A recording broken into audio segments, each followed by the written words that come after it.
નમસ્કાર. શ્રી સરસ્વતી સંગીત ક્લાસીસ વિસનગર, જિલ્લો મહેસાણાથી હું હરીશ પ્રજાપતિ આપ સર્વેનું મારી યુટ્યુબ ચેનલ પર હાર્દિક સ્વાગત કરું છું. આપણો પહેલો તબક્કો પૂર્ણ થઈ ગયો છે. અલંકાર જેમને તૈયાર થઈ ગયા છે, લેસન નંબર લગભગ 15-16 સુધી આપણે અલંકાર, થોડી ઘણી થિયરી, સ્કેલની સમજણ આપી, સપ્તકની સમજણ આપી, બેઝિક ટોટલ સમજણ એમાં આપી દીધી છે. એ તમારે વિડીયોઝ જોવાના બાકી હોય તો સૌથી પ્રથમ જોઈ લેજો. અને ઘણા મિત્રો પૂછતા હોય છે કે મને તો અલંકાર આવડે છે, 10-10 થાટથી અલંકાર આવડે છે, તે છતાં વગાડતા નથી આવડતું. તો એનો પણ મેં જવાબ આપ્યો છે કે અલંકાર વગાડતા આવડે એટલે આપણે સ્વરજ્ઞાન થઈ જાય એવું હોતું નથી. એ તમે પ્રથમ પગથિયું આપણે કમ્પ્લીટ કર્યું છે એનો મતલબ એવો થાય. હવે આપણે રાગ શરૂ કરવા જઈ રહ્યા છીએ. આપણી આંગળીઓ હાર્મોનિયમ અથવા કીબોર્ડ વગાડવા માટે તૈયાર થઈ ગઈ છે. જો અલંકાર મેં તમને આપ્યા છે, મેં જે રીતના વગાડીને બતાવ્યા છે એ રીતના તમે કમ્પ્લીટ કર્યા હોય તો. હવે બીજો તબક્કો ખૂબ અગત્યનો એટલા માટે છે કે કોઈ પણ ગીત ગરબો કે ભજન જો હોય તો એ રાગ આધારિત જ બનેલું હોય. એટલે તમે જેટલું રાગમાં પ્રેક્ટિસ વધારે કરો, રિયાઝ વધારે કરો, એને સમજવાનો પ્રયત્ન કરો, જેટલું રાગનું નોલેજ તમારું પરફેક્ટ, જેટલું ફિંગરિંગ તમારું પરફેક્ટ, તો સ્વરજ્ઞાન થવાના ચાન્સીસ ખૂબ વધારે. તો સ્વરજ્ઞાન થવા માટે ઘણા મિત્રોને એવું છે કે યુટ્યુબ પર વિડીયો નથી મળતા. તો જેમને પર્સનલી મારી પાસેથી શીખવું છે તો આપણા પાસે વોટ્સઅપ કોર્સ અવેલેબલ છે 10 થી 12 મહિનાનો પદ્ધતિસર શીખવા માટેનો. એમાં કોર્સની બે PDF ફાઇલ પણ આવી જશે. અને ડિટેલ માહિતી જોઈતી હોય તો મારો વોટ્સઅપ નંબર 70 43 87 20 78, હરીશ પ્રજાપતિ વિસનગર. મને વોટ્સઅપ પર મેસેજ કરજો. અને જેને પદ્ધતિસર શીખવાનો કંટાળો આવતો હોય તો એના માટે નોટેશન સાથેની આપણે PDF ફાઇલો ટોટલ 6 બનાવેલી છે. ગરબા, 3 તાલીના ગરબા, ફિલ્મી ગીતો, લગ્ન ગીત, લોકગીત, એની મિક્સ, ભજનની અને ધૂનની, આ 6 PDF ફાઇલ એક સાથે ખરીદો તો તમને 300 આસપાસના નોટેશન મળી જશે. અને નોટેશનના આધારે પણ તમે સ્વરજ્ઞાન પ્રાપ્ત કરી શકો છો. આ 2 રસ્તા છે, બરાબર. ત્રીજો રસ્તો આપણે યુટ્યુબની ચેનલ પર છે. જેમને પૈસા નથી કરશો એમના માટે આપણે સ્ટેપ બાય સ્ટેપ આગળ જઈએ જ છીએ. તો સૌપ્રથમ રાગ શીખવા માટે, રાગની શરૂઆત કરવા માટે જે બેઝિક નોલેજ છે એ જરૂરી છે. તો રાગનું નામ છે ભોપાલી. સૌથી પ્રથમ બેઝિક રાગ આપણો ભોપાલી છે. ભોપાલી રાગ આધારિત લગભગ 18 થી 20 ગીત ગરબો, ભજન, ફિલ્મી ગીતો આ બધું છે આપણી પાસે. તો આ રાગ કમ્પ્લીટ કર્યા પછી આપણે એક રીતના પ્રયત્ન કરીશું કે ગીત ગરબો ભજનના નોટેશન હું તમને શીખવાડતો જઈશ. એના આધારે જાતે કેવી રીતના વગાડી શકો એની પ્રેક્ટિસ આપતો જઈશ. એટલે રાગ માટે તમે અહીંયા કન્ટિન્યુ કરજો. કોઈ વિડીયો તમારે જોવાના રહી ગયો હોય તો મને વોટ્સઅપ પર મેસેજ કરજો, હું તમને એની લિંક મોકલી આપીશ, બરાબર છે. 1 થી 16 વિડીયોની બધી જ. સૌપ્રથમ જે શબ્દ આપણે સમજવાનો છે એ છે થાટ. થાટનું નામ છે કલ્યાણ.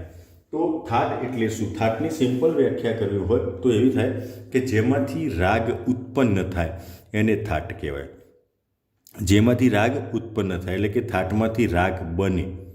તો થાટનું નામ છે કલ્યાણ અને રાગનું નામ છે ભોપાલી. તો કલ્યાણ થાટમાંથી રાગ ભોપાલી ઉત્પન્ન થયો એટલે કે બન્યો. તો આ જે છે એ થાટ પિતા છે. પિતાનું નામ કલ્યાણ, દીકરાનું નામ ભોપાલી. હવે આવા જે ટોટલ થાટ છે આપણી ઉત્તર હિન્દુસ્તાની પદ્ધતિ અને દક્ષિણ હિન્દુસ્તાની પદ્ધતિમાં ટોટલ 10 થાટ, આમ છે 72 થાટ આખા બંને પદ્ધતિ થઈ. પણ આપણી જે ઉત્તર હિન્દુસ્તાની પદ્ધતિ છે એમાં 10 થાટનો જ ઉપયોગ થાય છે. સૌથી વધારે પ્રચલિત 10 થાટ છે, એમાંનો આ એક થાટ કલ્યાણ. હવે થાટની સમજણ તમને મળી ગઈ. પછી બીજો શબ્દ સમજવાનો છે જાતિ. આ જાતિ શબ્દ હું તમને પછી ડિટેલમાં સમજાવું છું કે કોઈપણ રાગની જાતિ નક્કી કરવા માટે શું કરવું જોઈએ. તો સૌથી છેલ્લે હું આને સમજાવું છું. સૌથી પ્રથમ જે વસ્તુ લખવાની નથી, એકદમ ખાલી સમજવાની છે, એને હું સમજાવી દઉં. વાદી સ્વર ગ છે. આ રાગમાં વાદી સ્વર ગ છે. વાદી એટલે રાગનો મુખ્ય સ્વર, મેઇન સ્વર, બરાબર, જેને આપણે સરપંચ કહીએ. તો ગામનો સરપંચ જેને મુખ્યો કહેવાય એ રીતના આ રાગનો મુખ્યો છે ગ. મતલબ કે આ રાગમાં ગનો ઉપયોગ સૌથી વધારે વાર થયો હોય. તો વાદી સ્વરની વ્યાખ્યા શું થાય? રાગના મુખ્ય સ્વરને વાદી સ્વર કહે છે. પછી ઉપસરપંચ એટલે સંવાદી સ્વર.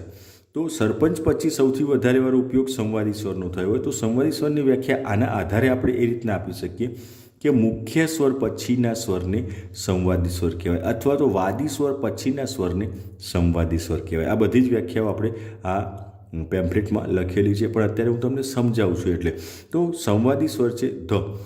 સૌથી વધારે આ બંનેનો ઉપયોગ થયેલો છે, બરાબર. હવે વર્જિત સ્વર. વર્જિત સ્વર એટલે સિમ્પલ ભાષામાં કહેવું હોય તો પ્રતિબંધિત જેનો ઉપયોગ થતો નથી. તો મ અને ની આ રાગમાં વર્જિત છે, એટલે કે આવતા નથી. તો આ સિવાયના ટોટલ સ્વરો છે 7, શુદ્ધ સ્વરો 7. એમાંથી 2 બાદ કરી દો મ અને ની, તો રહ્યા 5 સ્વરો. કયા? સા રે ગ પ ધ. આ 5 સ્વરોથી જ આખો રાગ બનેલો છે. તો વર્જિત સ્વરની વ્યાખ્યા શું થાય? રાગમાં જે સ્વરોનો ઉપયોગ થતો નથી તેવા સ્વરને વર્જિત સ્વર કહે છે. ગાવાનો સમય. દરેક રાગને ગાવાનો એક ચોક્કસ સમય હોય છે, જેને આપણે પ્રહર કહીએ છીએ.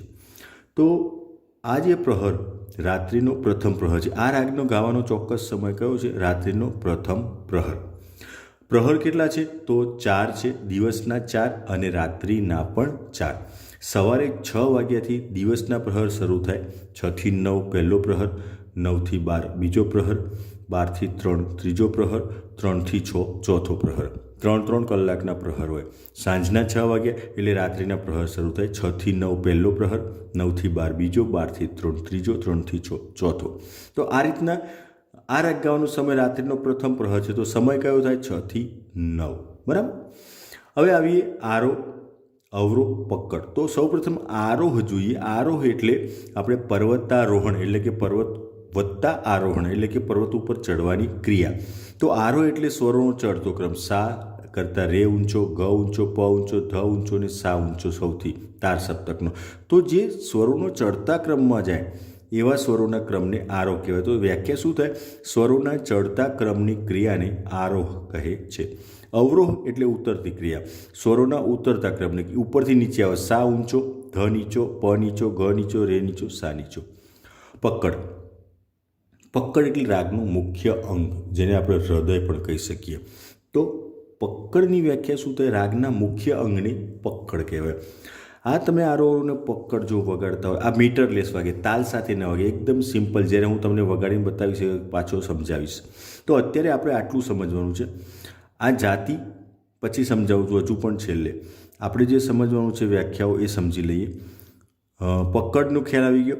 રાગનું મુખ્ય અંગ જેને પકડ કહેવાય. કોઈ જાણતો વ્યક્તિ સામે બેઠો હોય ને તમે આરોહ પકડ વગાડતા હોય તો તરત પકડી પાડે કે આ રાગ ભોપાલીના સ્વરો તમે વગાડો છો. બરાબર છે. સ્વર મલિકા. મલિકા એટલે માળા, સ્વરોની માળા. તો સ્વરની મલિકા જે છે, સ્વર મલિકા, એની વ્યાખ્યા સમજવી હોય અથવા તો વ્યાખ્યા કરવી હોય તો કેવી રીતના થાય? કે રાગમાં આવતા સ્વરો, બીજા કોઈની. રાગમાં કયા સ્વરો આવે છે? 5 સ્વરો આવે છે. સા રે ગ પ ધ. રાગમાં આવતા સ્વરોની કેવી ગોઠવણી? તાલબદ્ધ એટલે કે તાલ સાથે ગાઈ શકાય અને વગાડી શકાય એવી ગોઠવણીને સ્વર મલિકા કહે છે. તો ફરીથી વ્યાખ્યા સમજી લો. રાગમાં આવતા સ્વરોની તાલબદ્ધ ગોઠવણીને સ્વર મલિકા કહે છે. 2 ભાગ પડે, સ્થાયી, અંતરા. પહેલો ભાગ જે છે સળંગ આખી લાઈન વાગશે. હવે જે જ્યારે વગાડવાનો છે હું તમને સમજાવીશ કે કેવી રીતના વગાડવાનું છે. આ બધા તાલના ચિહ્નો છે. 0 એટલે ખાલી, 3 એટલે ત્રીજા નંબરની તાલી, ચોકડી એટલે તાલી અને બીજા નંબરની તાલી એટલે 2. પહેલો ભાગ સ્થાયી, બીજો ભાગ અંતરા. પછી આવે છે સ્વર મલિકાની દુગુન. એ દુગુન પણ જ્યારે આવશે ત્યારે હું સમજાવીશ. છેલ્લો શબ્દ આપણે સમજવાનો ચીજ ગીત. ચીજ ગીત એટલે રાગના લક્ષણો દર્શાવતા ગીતને ચીજ ગીત કહે છે. લક્ષણો કયા? તો આપણે આગળ જોયા. થાટ, વાદી સ્વર, સંવાદી સ્વર, વર્જિત સ્વર, ગાવાનો સમય, આરોહ, અવરોહ, પકડ, આ બધા એના લક્ષણો કહેવાય. તો જે ગીતમાં આ બધા જ લક્ષણો પ્રદર્શિત થઈ જાય, આપણે એના માટે ડીપમાં જવું પડે પણ આપણને ખ્યાલ ના આવે. એટલે જે લોકો દિગ્ગજો છે એમને આખી ચીજ ગીતનું બંધારણ એવી રીતના ઘડ્યું કે આ ગીતમાં આ બધા જ લક્ષણોનો સમાવેશ થઈ જાય. એટલે ઊંડા ઉતર્યા વગર સીધી વ્યાખ્યા સમજી લઈએ કે રાગના લક્ષણો દર્શાવતા ગીતને ચીજ ગીત કહે છે. હવે આપણે જે સમજવાનું હતું કે જાતિ, એ હું તમને નેક્સ્ટ લેસનમાં સમજાવીશ. અત્યારે આટલી વ્યાખ્યાઓ સમજી લેજો અને એનો સ્ક્રીનશોટ તમને આપી દઉં છું વ્યાખ્યાઓ. આવતી વખતે હું તમને સ્ક્રીનશોટ આપીશ. આમાં વિડીયો લાંબો થઈ જશે એટલે નેક્સ્ટ લેસનમાં મળીશું. આ વ્યાખ્યાઓ સમજી લેજો અને શક્ય હોય તો નોટમાં ઉતારી લેજો. અને આ કોર્સની 2 PDF ફાઇલ ખરીદવી હોય તો પણ મારો વોટ્સઅપ નંબર મેં તમને આપ્યો છે. નવા મિત્રોને ખાસ વિનંતી, પૂરેપૂરું સબસ્ક્રાઈબ કરજો, શેર કરજો, લાઇક કરજો. આવજો, નેક્સ્ટ લેસનમાં મળીએ છીએ. Good bye, good day.